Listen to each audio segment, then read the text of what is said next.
Bismillahirrahmanirrahim. Assalamualaikum warahmatullahi wabarakatuh.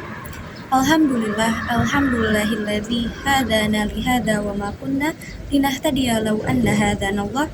Asyhadu an la ilaha illallah wahdahu la syarikalah. Allahumma shalli ala Muhammadin wa ala ali Muhammadin. Wa may ya'tasimu billahi faqad hudiya ila siratim mustaqim. Amma ba'du. Faya mu'asyiral muslimin rahimakumullah. Usikum wan nafsi bitaqwallah. Faqad fazallahu muttaqun. Qala Allah Ta'ala, ya ayyuhalladzina amanu taqullaha haqqa tuqatih wa la tamutunna illa wa antum muslimun. Wa qala Allah Ta'ala fil Qur'anil Karim, a'udzu billahi minasyaitonir rajim. Bismillahirrahmanirrahim. Alladzina amanu tasma'innu qulubuhum bidzikrillah. Ala bidzikrillahi tasma'innul qulub. Shadaqallahul adzim. Puji serta syukur marilah kita panjatkan kehadirat Allah Subhanahu wa Ta'ala, yang mana karena nikmat dan karunia-Nya lah kita dapat bersilaturahmi di video singkat kali ini, yang insya Allah senantiasa dalam keadaan sehat walafiat. Salawat serta salam semoga senantiasa Allah limpah curahkan kepada junjungan kita baginda alam, yakni Habibana wa Nabiyana Muhammad Sallallahu Alaihi Wasallam. Tak lupa juga kepada para keluarganya, sahabatnya, tabi'in, tabi'ut tabi'in, dan semoga sampai pula kepada kita selaku umatnya. Amin amin ya rabbal alamin.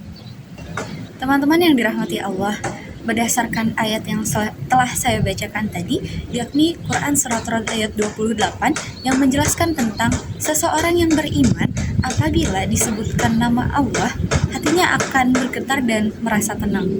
Mengapa? Karena itu adalah keadaan ketika ia bisa benar-benar mensyukuri nikmat iman yang telah Allah berikan. Maka dengan itu berdirinya saya di sini, yakni ingin membahas mengenai apa yang sebenarnya terjadi dan apa yang sebenarnya harus seorang hamba lakukan ketika hidup kita terasa berat, ketika hati kita terasa berat atas ketetapan yang Allah berikan bagi setiap hambanya.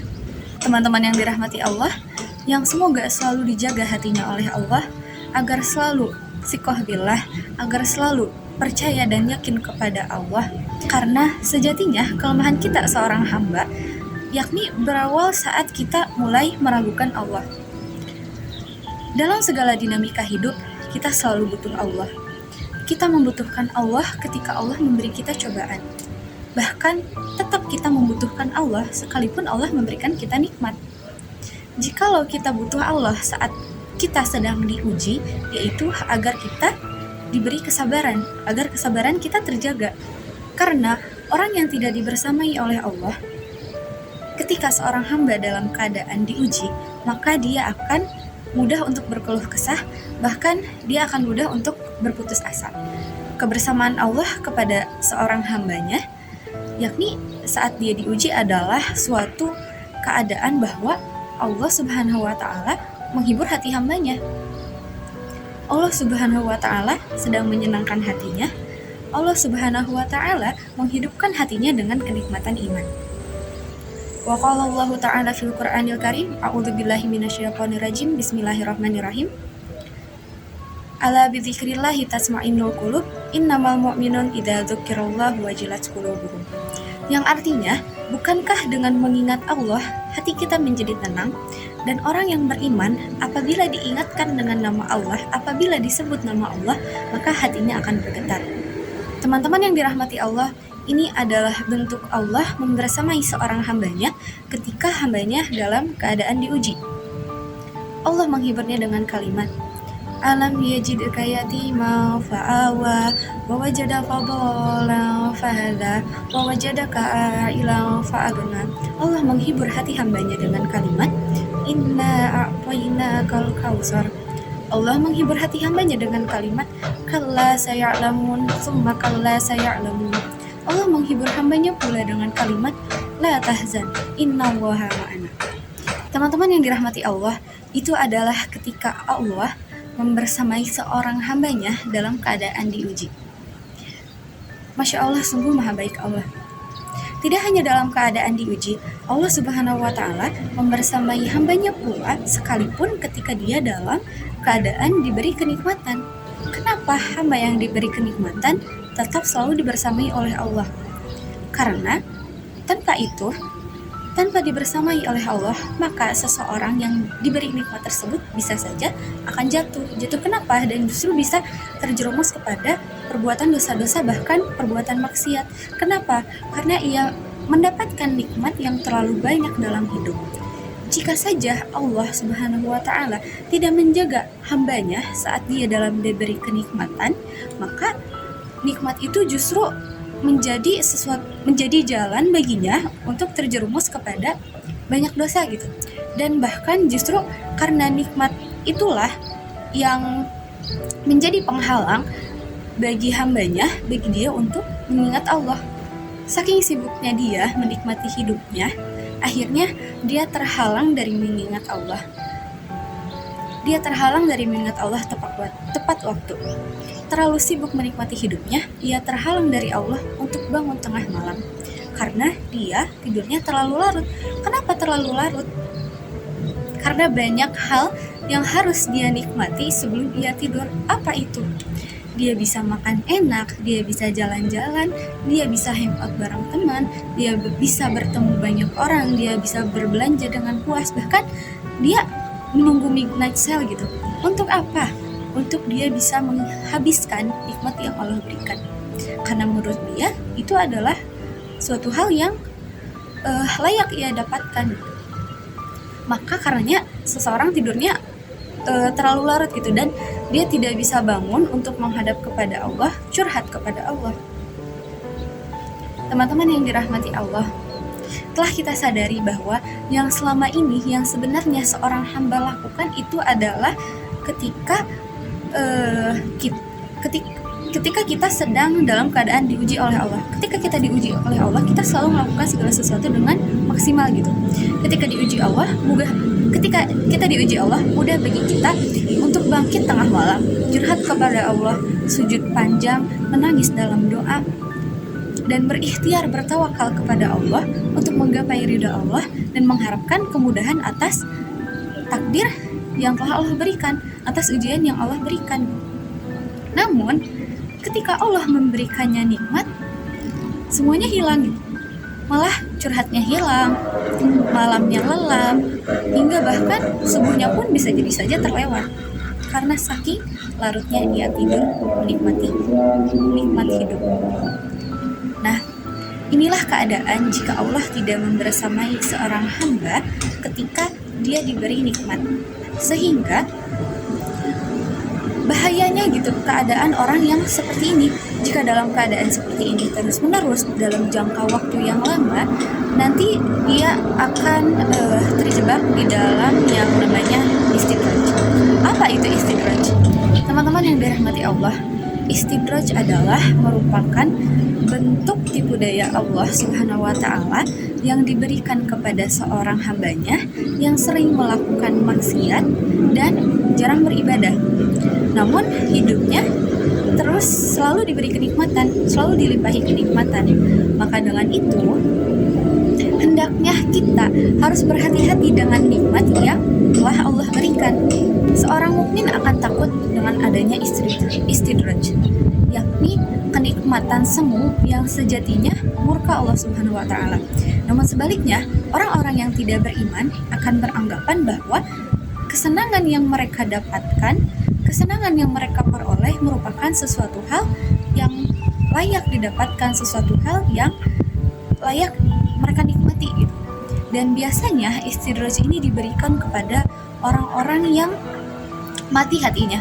Mereka adalah orang-orang yang tidak merasa bersalah, mereka adalah orang-orang yang tidak merasa bersedih atas ketaatan yang mereka tinggalkan.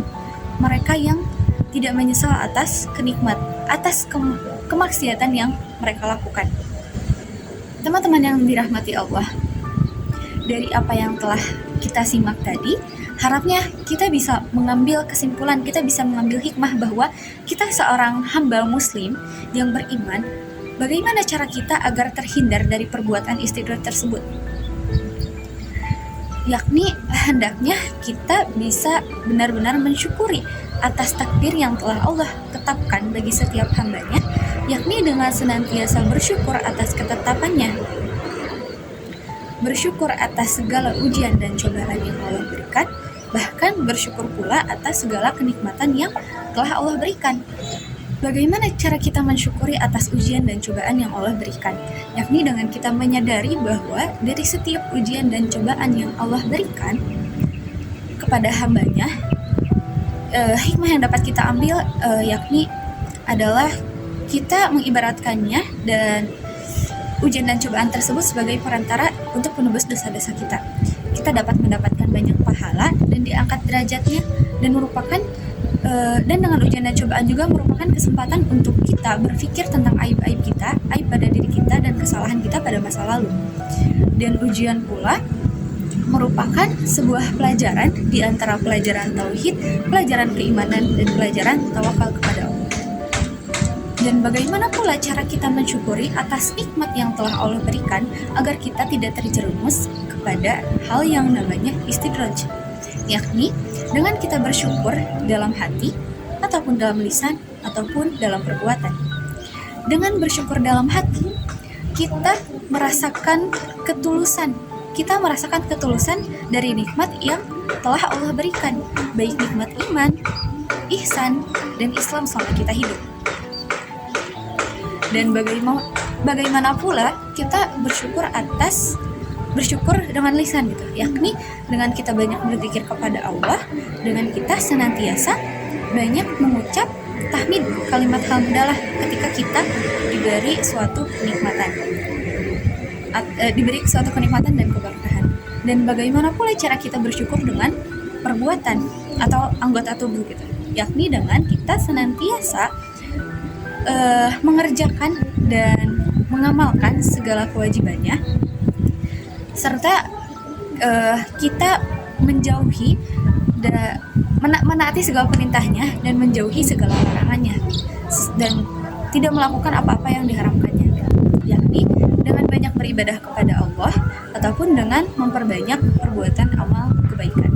Teman-teman yang dirahmati Allah, sudah menjadi sunatullah yang paten bahwa barang siapa yang mensyukuri nikmat Allah, maka akan ditambah kenikmatannya. Dan sebaliknya, dan barang siapa yang mengingkari nikmat Allah, mengkufurinya atau bahkan menggunakannya untuk sesuatu yang dilarang, maka Allah akan mengancamnya dengan sanksi yang sangat berat. Seperti yang telah disebutkan dalam Quran surat Ibrahim ayat 7, yakni Bismillahirrahmanirrahim, wa idza ta'adzana rabbukum la in syakartum wa la azidannakum wa la in kafartum inna adzaba lasyadid. Sesungguhnya jika kamu bersyukur, niscaya aku akan menambah kenikmatan kepadamu.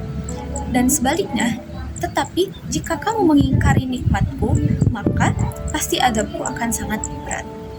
Maka dari itu, janganlah sekali-kali kita mengubah nikmat Allah yang tadinya indah dengan menggunakannya untuk sesuatu hal kemaksiatan gitu, ataupun melanggar ketentuannya.